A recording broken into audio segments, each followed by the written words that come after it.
You set 3 alarms last night. You still woke up exhausted. You dragged yourself to the kitchen, poured something hot, stared at a screen, and wondered why you feel like you are always running behind. But here's the thing. The version of you that lived 10,000 years ago never set a single alarm. And that version of you slept better, moved better, ate better, and felt more mentally clear than you probably have in years. The real answer to why you feel the way you do is far stranger than you think. There was a daily routine that humans followed for hundreds of thousands of years. It was not written down. No one invented it. It emerged from the biology your body still runs on today. And modern science has spent the last 3 decades quietly confirming that almost every part of it was perfect. Not perfect in a romantic back to nature way. Perfect in a measurable neurological, physiological way. The kind of perfect that shows up in lab data and peer-reviewed studies. The kind your body is still begging you to return to every single day. So what did that routine actually look like? Your ancient ancestor woke up without an alarm, not because they were lazy or had nowhere to be, because their body was synchronized to something you have almost entirely lost contact with: light. Not the blue spectrum glow of a phone screen or the harsh overhead fluorescence of an office. Natural light, the kind that shifts slowly from black to deep violet to orange to gold as the sun climbs the horizon. That slow gradient of light was not just beautiful, it was biological instruction. Andrew Huberman, a neuroscientist at Stanford University, has spent years studying what happens when your eyes receive that specific quality of early morning sunlight. His research shows that the low-angle light of early morning triggers a cascade of signals through the retina to the suprachiasmatic nucleus in your brain, the master clock that controls nearly every hormone in your body. Cortisol rises sharply, not the stress cortisol you feel during a panic, the alerting cortisol, the get up and go cortisol, the kind that tells every cell in your body that it is time to function. Your ancient ancestor got this signal automatically every single morning the moment they open their eyes outside. You get it maybe twice a week if the weather is good and you happen to look up from your phone. The morning for your ancestor was not rushed. There was no commute, no inbox, no notification stacking up before the sun had fully risen. The first hours of the day were spent in low-intensity physical movement, gathering, preparing, walking. And this matters more than almost anything else modern science has uncovered about ancient life. Your body was not designed to go from horizontal sleep to seated stillness at a desk. It was designed to transition through movement. Light movement first, then more, then more. Dr. Mark Mattson, a neuroscientist at the National Institute on Aging, has studied what happens to the human brain when it operates in a mild state of physical activity combined with mild caloric restriction in the morning. What he found was striking. The brain sharpens, cognitive flexibility increases, the production of a protein called brain-derived neurotrophic factor, or BDNF, spikes.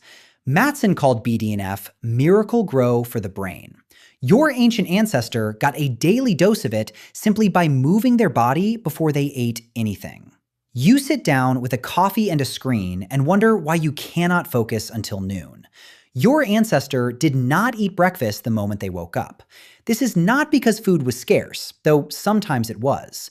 It is because the human digestive system, after hundreds of thousands of years of evolution, was calibrated to receive food after movement, after activity, after the body had been running for a few hours.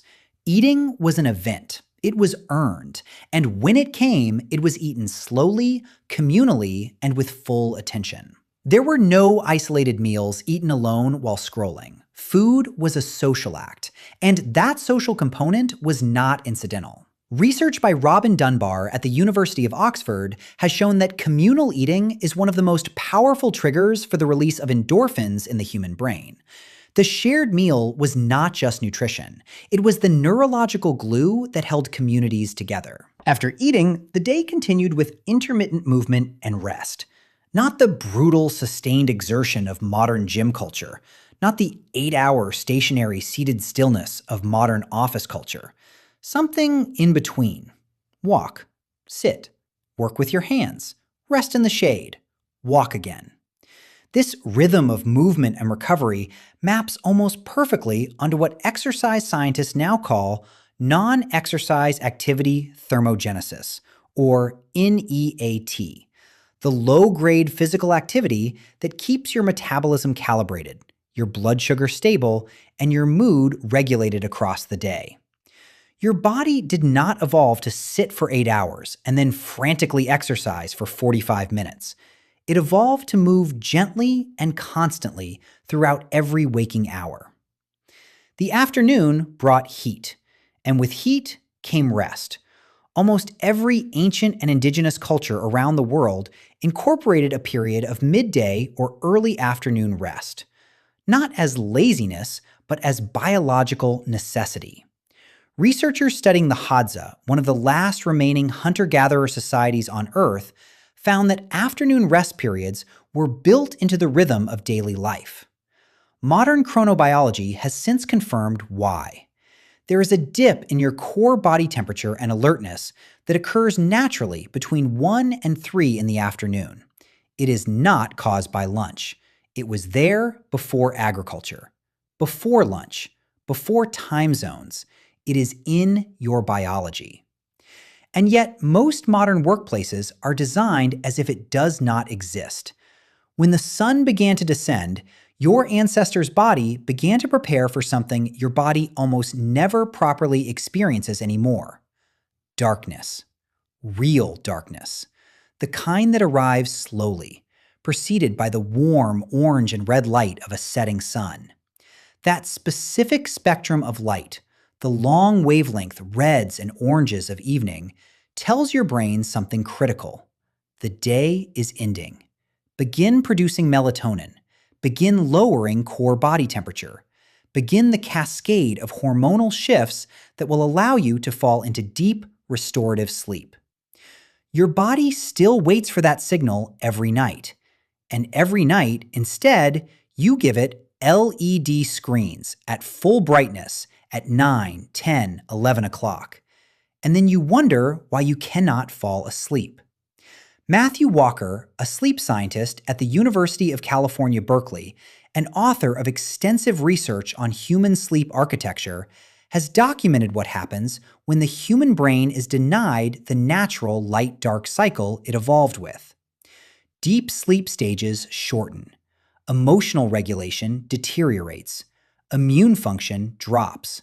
The brain's waste clearance system, the glymphatic system, which only fully activates during deep sleep and flushes out metabolic byproducts, including proteins linked to neurodegeneration, does not complete its work. You wake up the next morning not fully restored. You reach for caffeine. You sit in artificial light. You repeat it again. And somewhere deep in your cells, the ancient version of you is confused about where the sun went. The ancient evening was quiet. Not silent, but quiet. Firelight. Low-intensity conversation. The kind of winding down that your nervous system still craves and almost never receives. Your ancient ancestor did not make high-stakes decisions after dark, did not check on social hierarchies at 10 at night, did not consume emotionally stimulating content until the moment they closed their eyes. The nervous system was given hours to downshift, to process the day, to transition from the sympathetic arousal of activity into the parasympathetic calm that makes true sleep possible. That transition was not a luxury.